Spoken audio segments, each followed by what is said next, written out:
Assalamualaikum warahmatullahi wabarakatuh. Perkenalkan, nama saya Dea Aprila Wizi dengan NIM 1804211, jurusan Ilmu Administrasi Negara, Universitas Negeri Padang. Pada pertemuan kali ini, saya akan menjelaskan mengenai penanggulangan bencana. Sebelumnya, saya akan menjelaskan definisi dari bencana.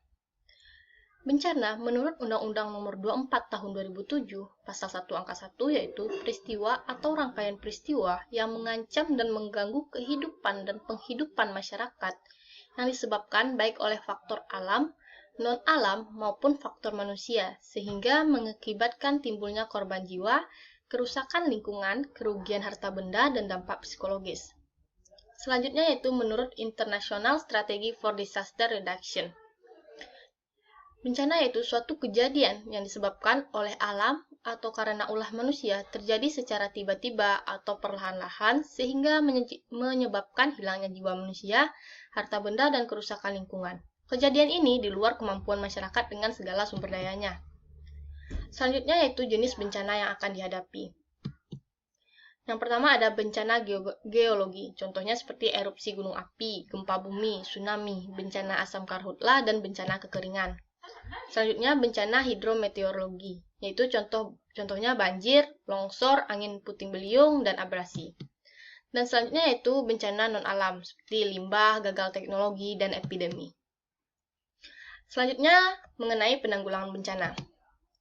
Menurut Paripurano, penanggulangan bencana adalah kegiatan untuk mengurangi risiko bencana yang diakibatkan oleh gejala alam atau ulah manusia yang dilakukan oleh masyarakat sebagai pelaku utama dengan didukung oleh pemerintah atau aktor lainnya. Selanjutnya menurut Pujiono, penanggulangan bencana atau seringkali juga disebut sebagai manajemen bencana dapat didefinisikan sebagai suatu kumpulan kegiatan yang meliputi semua aspek dari perencanaan, pencegahan, pengelolaan, risiko, dan tanggapan terhadap kejadian-kejadian bencana baik sebelum maupun sesudah terjadi bencana. Selanjutnya menurut IDEP, yaitu serangkaian kegiatan baik sebelum, saat, sesudah terjadi bencana yang dilakukan untuk mencegah, mengurangi, menghindari, dan memulihkan diri dari dampak bencana. Selanjutnya ada upaya penanggulangan bencana. Upaya penanggulangan bencana secara umum terbagi atas dua. Yang pertama kesiapsiagaan, yang kedua penanggulangan.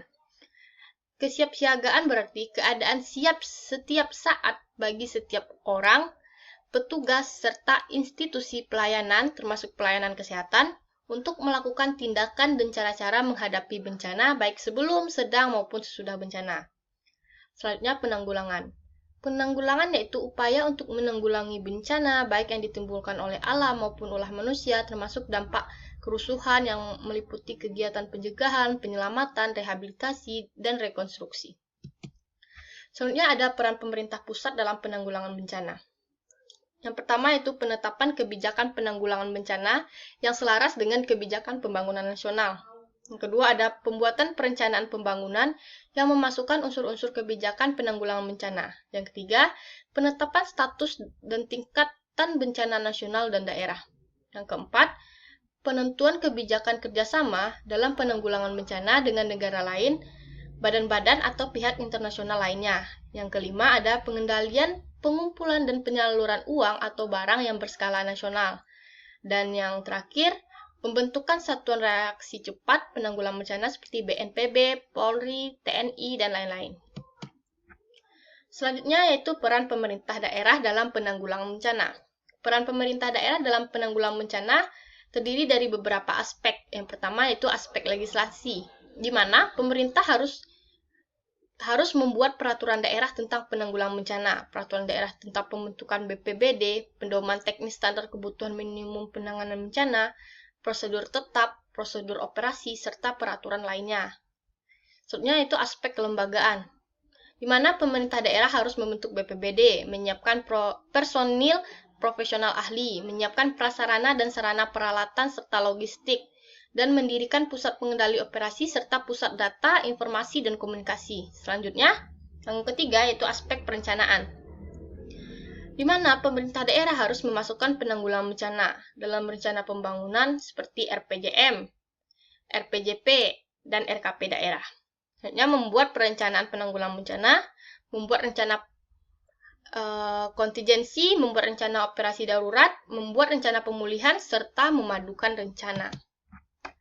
Selanjutnya, peran pemerintah daerah dalam penanggulangan bencana. Yang keempat ada aspek pendanaan, di mana pemerintah daerah harus mengalokasikan anggaran penanggulangan bencana dalam bentuk dana rutin dan operasional melalui DIPA, dana kontingensi dan siap pakai untuk tanggap darurat, dana pemulihan rehabilitasi dan rekonstruksi, serta menggalang dana dan mengawasi pengumpulan dana yang berasal dari masyarakat.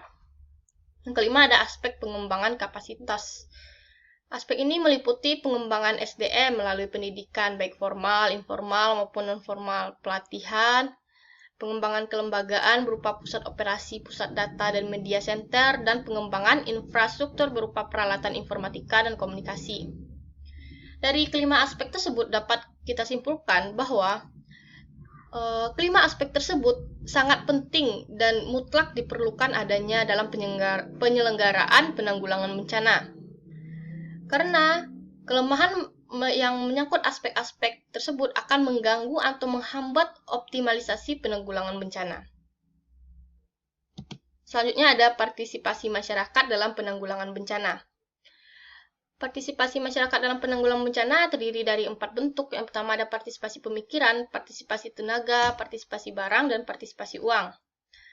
Partisipasi pemikiran yaitu ikut berpartisipasi dalam menyumbangkan pemikiran atau idenya tentang bagaimana cara menanggulangi bencana yang mereka hadapi. Selanjutnya partisipasi tenaga yaitu berpartisipasi dalam menyumbangkan tenaga dan saling bergotong royong dalam menghadapi bencana. Selanjutnya yaitu partisipasi barang yaitu ikut berpartisipasi dalam menyumbangkan barang-barang yang masih terpakai dalam menghadapi suatu bencana. Itu partisipasi uang. Iuran atau bantuan langsung dari antar warga sejauh bencana musim ini belum ada. Baiklah, dari uraian-uraian sebelumnya dapat kita simpulkan bahwa penanggulangan bencana tidak hanya dilakukan oleh pemerintah saja, tetapi melibatkan seluruh aspek-aspek yang berkaitan dengan penanggulangan tersebut, termasuk masyarakat. Jadi, dalam penanggulangan kita tidak hanya bergantung kepada pemerintah, tetapi saling bekerja sama dalam penanggulangan bencana tersebut. Sekian dari saya. Wassalamualaikum warahmatullahi wabarakatuh.